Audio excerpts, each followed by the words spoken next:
Sit down, breathe deep, and listen closely. Because what just happened in day one, technically day two, of the Chicago Bears open OTA practice wasn't just a warm-up jog or a media circus or some early fluff story to pass the time until camp. It was a chess match in the making, a subtle but seismic shift in momentum, a layered web of clues hinting at what's really being built inside Halas Hall, and if you're not paying attention to the details, you're going to miss it entirely. Because this wasn't just a collection of drills and passes. It was the beginning of the Caleb Williams era, finally revealing its first raw, unfiltered moments. And I'm telling you right now, it didn't unfold the way most expected. It was murky, it was erratic, it was sharp in flashes and flawed in others.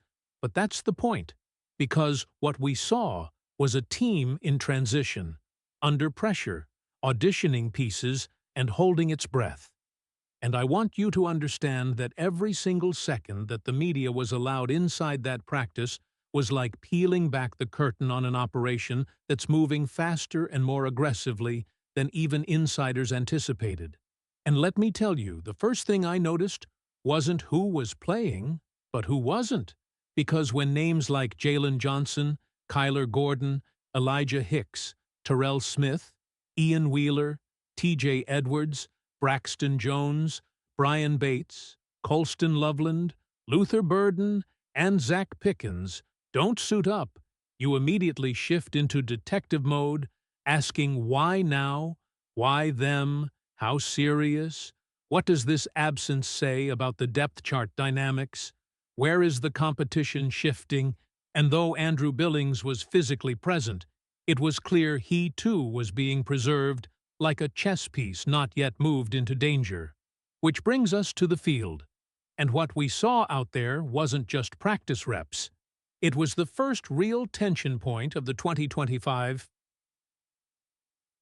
Chicago Bears, the intersection of raw promise and unrelenting scrutiny, the electric anticipation of Caleb Williams's every throw countered by the unforgiving responses of a defense that looked like they were out for blood, not easing into anything.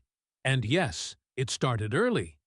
Caleb's very first rep thrown over the middle ended with Tremaine Edmonds making a cold-blooded interception that screamed, "Not on my field!"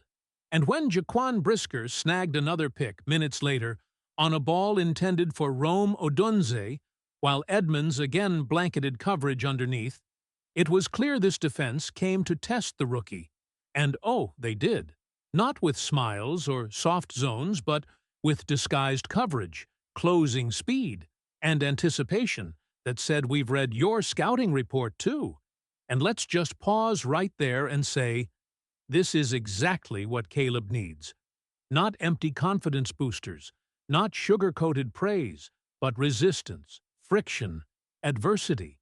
And that's what this defense gave him. And that's why these reps matter more than anything stat-based. Because we're not watching for completions. We're watching for growth under duress, processing under chaos, and those moments when a young quarterback sees the disguised trap after he's thrown into it. But let's shift for a second to the offensive identity.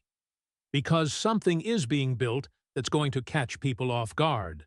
And it starts with Cole Kmet, who, with Colston Loveland out, stepped into that TE1 role like a veteran who knows this is his moment to assert dominance and build trust with Caleb now, not later.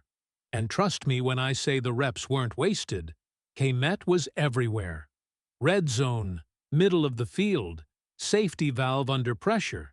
And when you start looking at the Bears' emphasis on 12 personnel, one back, two tight ends, you start to realize how strategically layered this offense might become.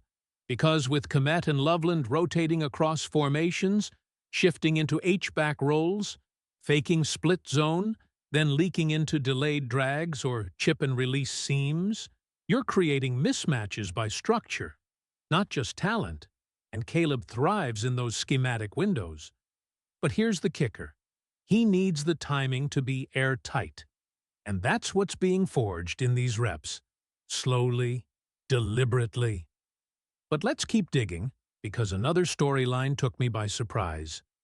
Aneze Trapilo, a name most of you haven't even registered yet. But now, you better start learning how to spell it, because this kid took every single first-team rep at left tackle and didn't flinch. Not once. Not even when going up against a fired-up Bears edge group that rotated different looks at him. And what's even more shocking is that just last week, it was Kiran Amagaji in that spot. And now Trapilo is commanding reps and executing with composure. And let me say this plainly. If Trapilo continues to stack days like this, Braxton Jones may not walk back into his old job as easily as fans assume, because this is a battle brewing quietly, a fight for blindside protection that could reshape the line and the pocket integrity around Caleb. And those watching closely can already feel it, the shift, the weight of the decision the staff will eventually have to make.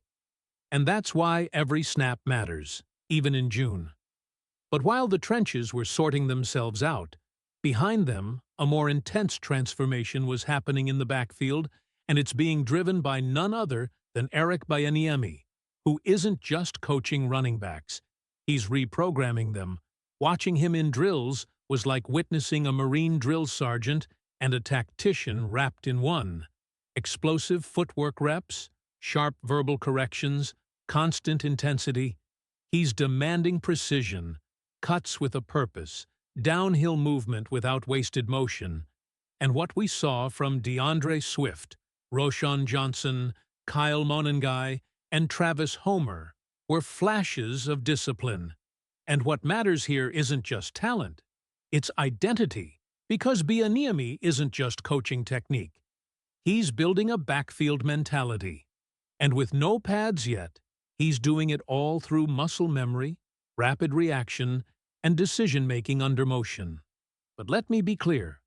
The real tests are coming once the pads are on, once the gaps close faster, once the holes are violent.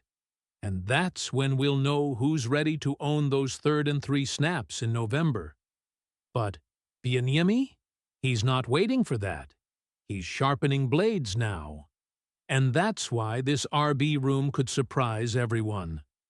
But let's keep stacking pieces here, because the WR battle is no less ferocious. Rome Odunz's flashes? They're real. His ability to burst out of breaks, win leverage early, and fight through hand checks is translating quickly. But he's not alone. Devin Duvernay, the former Raven, is injecting life into the depth chart, showing up not just on returns but as a legit rotational threat.